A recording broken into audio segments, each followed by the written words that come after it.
इप्सा लोक्यूटर, जो कि एक लैटिन लीगल मैगजीन है जिसका इंग्लिश में मतलब होता है द थिंग्स स्पीक्स इटसेल्फ और हिंदी में इसका मतलब हो गया वस्तु स्वयं बोलती है।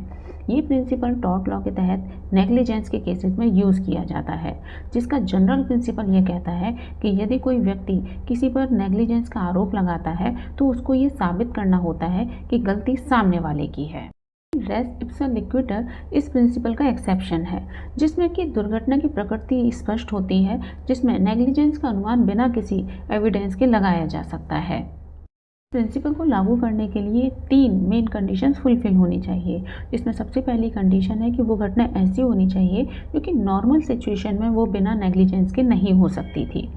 दूसरी कंडीशन है कि जिस वस्तु या परिस्थिति के कारण वो दुर्घटना हुई है उसका पूरा कंट्रोल डिफेंडेंट के हाथ में होना चाहिए। और तीसरी कंडीशन है कि उस दुर्घटना में घायल व्यक्ति की अपनी कोई गलती या फिर कोई योगदान नहीं होना चाहिए। इसको हम एग्जाम्पल से और इसके लैंडमार्क केस को समझते हैं। सबसे पहला एग्जाम्पल लेते हैं हम इसके मेडिकल नेग्लिजेंस का। तो यदि ऑपरेशन के बाद गलती से मरीज के पेट में रुई या फिर कैंची रह जाती है तो यहाँ पर डॉक्टर की लापरवाही को साबित करने के लिए किसी गवाह की ज़रूरत नहीं है, क्योंकि घटना खुद ही डॉक्टर की लापरवाही को बयां करती है। इसका दूसरा एग्जाम्पल लेते हैं जो कि है रोड एक्सीडेंट का।